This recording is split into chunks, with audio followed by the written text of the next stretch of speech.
So, let me tell you about this love story because it's one of the most extraordinary of our lifetime and it deserves to be told properly on the day it began. So, this was May 2018 and it was the 19th of May. It was at St. George's Chapel in Windsor and 600 guests were present.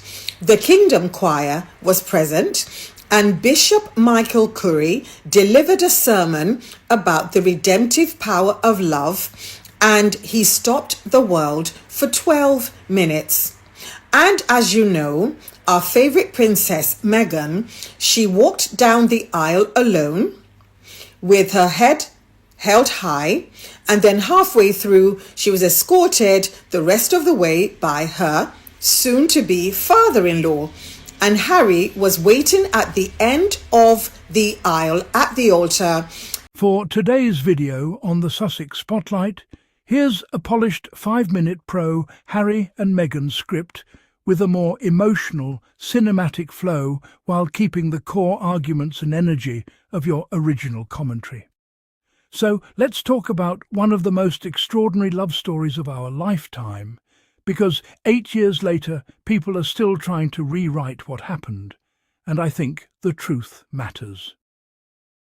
On May 19, 2018, the world stopped and watched as Prince Harry and Meghan Markle stood together inside St. George's Chapel at Windsor Castle. 600 guests filled the chapel. Nearly 2 billion people watched globally. The Kingdom Choir sang "Stand By Me." Bishop Michael Curry delivered a sermon about the redemptive power of love that shook the walls of that ancient institution.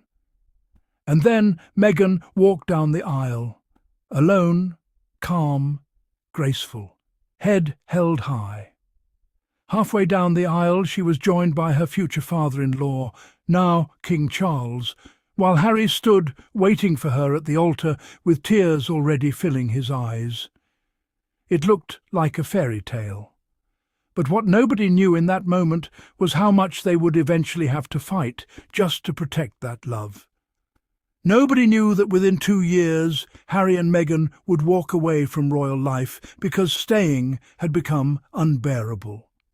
Nobody knew the level of hostility they would face from tabloids, palace briefings, online abuse, and even people within the institution itself.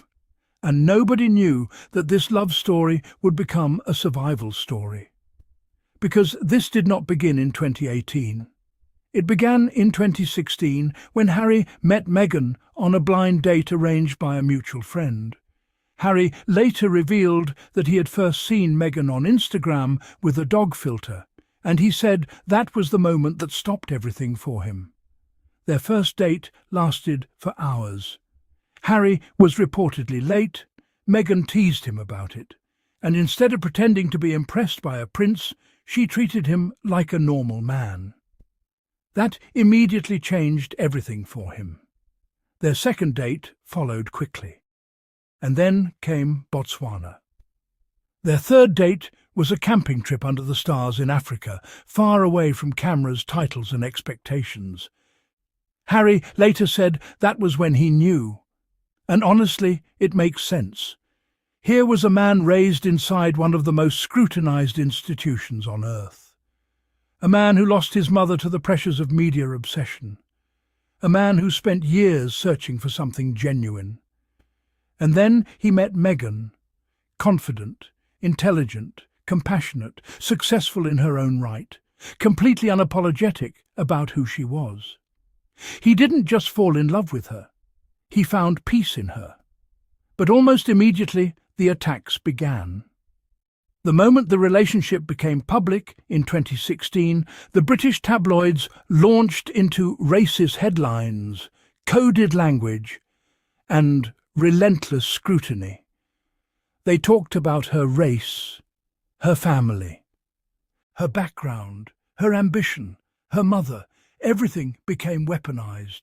And this is why people need to stop pretending Meghan was welcomed with open arms, because she absolutely was not.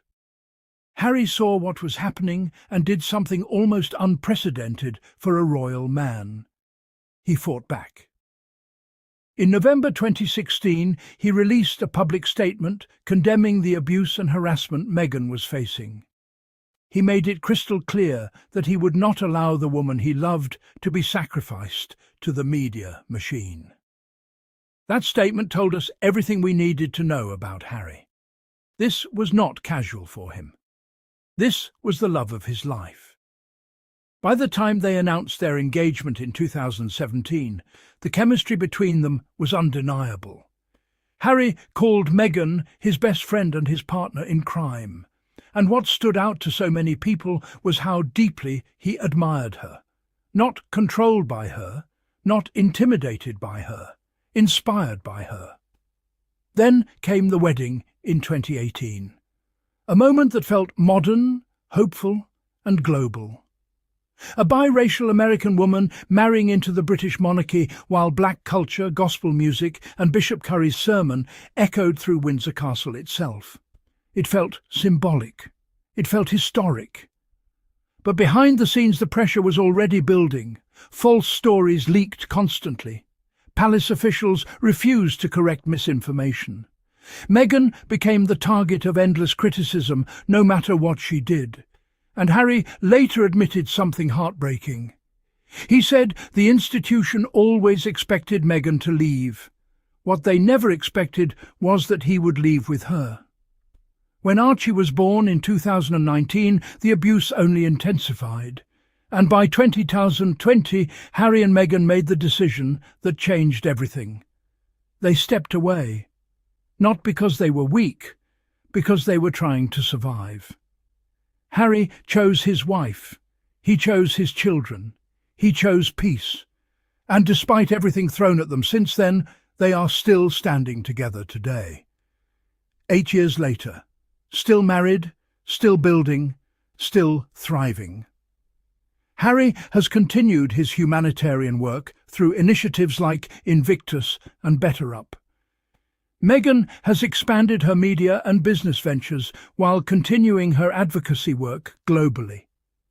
Together, they've built a life on their own terms in California with Archie and Lilibet. And maybe that is what bothers some people the most. The fact that they survived. The fact that all the campaigns, all the smears, all the predictions of failure did not break them apart. Because at the centre of all of this is still the same thing Bishop Curry spoke about on that wedding day: the power of love. And whether people support them or not, one thing is undeniable. Harry and Meghan chose each other against extraordinary pressure. And 8 years later, they are still choosing each other every single day. Happy anniversary to Prince Harry and Meghan Markle.